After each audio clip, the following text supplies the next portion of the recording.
give me a chance to fix Canada. Give me a chance to get a new deal with Ottawa. President Donald Trump says most trade deals will be finished by August 1st. But as for us, we haven't really had a lot of luck with Canada. I think Canada could be one where they'll just pay tariffs, not really a negotiation. Donald Trump just dropped a bomb. We haven't had much luck with Canada. It could be just a tariff, not really a negotiation. We are looking for the best deal for Canada. We're only going to accept the best deal for Canada. His blunt statement came just days before the August 1, 2025 deadline, when a 35% import tariff could hit Canadian goods outside of USMCA compliance. Meanwhile, Japan and the EU have already secured 15% auto tariff deals, leaving Canada cornered. The question now screams louder than ever. Is Canada still an independent economy or just a lonely Ottawa under US pressure? Speaking before leaving for Scotland, Trump declared, "Canada may be one where we just apply tariffs, not negotiate." The US still holds full authority to impose unilateral tariffs, making this threat real. Markets reacted instantly, and businesses on both sides of the border are bracing for August 1 as the deadline for a possible trade shock. I think the best deal for Canada, which is what I believe our government is negotiating on right now, is not dependent on that date. Canada's negotiators insist they won't rush into a bad deal. Ambassador Kirsten Hillman and Trade Minister Dominic LeBlanc repeated, only the right deal for Canadian workers will be signed. The Canadian delegation returns to Washington next week, even as there's little hope right now for a breakthrough. The strategy makes sense. 80% of Canadian exports to the U.S. remain tariff-free under USMCA if all paperwork is properly filed. That lifeline allows Ottawa to wait, even though steel, aluminum, and softwood lumber are still stuck under sectoral tariffs. Prime Minister Mark Carney warns signing prematurely now would weaken our position for the critical 2026 USMCA review. We can't rely on the Americans anymore. As simple as that. I love the Americans, by the way. I love the people. Love the elected officials, except one. Ontario Premier Doug Ford pushed back sharply at Trump's comments, saying, "We buy more products from the U.S. than Japan, Korea, China, the U.K., and France combined. Canada is America's biggest customer. We don't need to bow down." Ford launched a Buy Canadian campaign, urging provinces to prioritize domestic steel, aluminum, and vehicles. Yet reality is harsh. Ontario's GDP growth could slump to just 0.6% in 2025, far below expectations without the tariffs. And I think Canadians understand that we've got to start acting. Tensions among provinces are becoming more obvious. Ford's defiance reflects Ontario's anger, while Alberta and Quebec quietly pressure Ottawa to seek a faster compromise. Some premiers believe a prolonged standoff will hurt provincial economies too much to bear. Carney continues to insist on unity, but political rifts are showing. Critics say Ottawa is becoming increasingly isolated, while provinces feel forced to defend their own economic interests. The longer this drags on, the more Canada risks falling into what some call a soft economic civil war. Canada stands at a dangerous crossroads. Trump is signaling no patience for talks, and a 35% tariff could soon land like a hammer. Carney's tough stance buys time, but Ford's open rebellion exposes a Canada divided. Ordinary citizens are already struggling under rising costs and job uncertainty. If this standoff continues, the warning that Canada will soon be just a lonely Ottawa while its provinces look south to the U.S. may stop being a dramatic metaphor and become an inevitable reality. But I just signed the largest trade deal in history. I think maybe the largest deal in history with Japan. That we are hearing from the big three U.S. car manufacturers, GM, Ford, and Stellantis, which is calling this Japan deal at first glance a bad deal. Detroit's automakers aren't celebrating. Just days after President Trump signed what he called the largest trade deal in history with Japan, major U.S. auto manufacturers made it clear they feel betrayed. The problem isn't the investment. Japan's promised $550 billion injection into the American economy sounds impressive. But behind the headlines is a 15% auto tariff, a rate that's creating deep cracks in one of America's most critical industries. American car makers, they import a lot of cars and car parts fully assembled and manufactured in Canada and Mexico, and they are paying that 25% tariff. Here's the issue. Under the Japan deal, vehicles shipped directly from Japan into the U.S. now face a 15% tariff.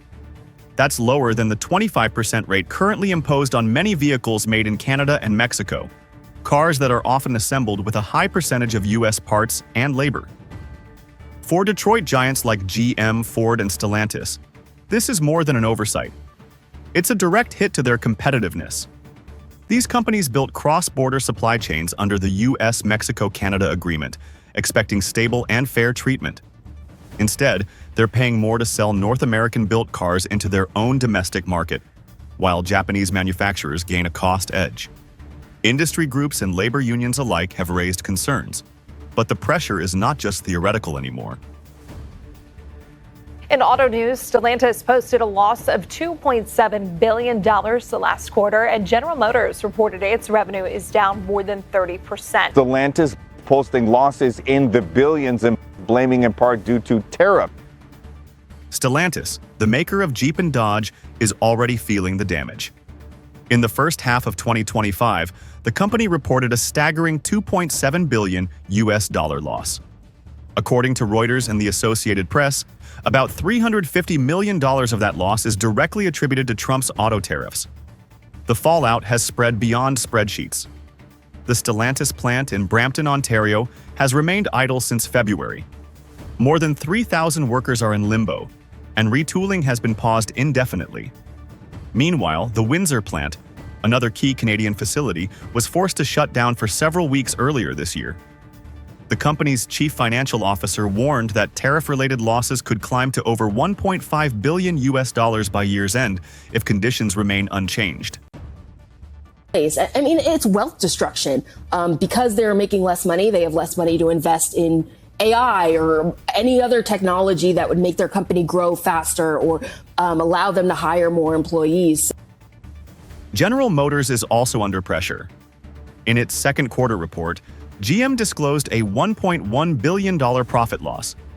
That number is projected to reach between $4 and $5 billion for the year, much of it driven by higher costs tied to tariffs on vehicles and components made in North America.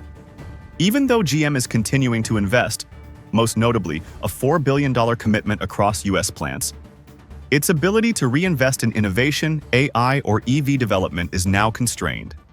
Analysts from Axios have called this wealth destruction, because it's not just about bottom lines.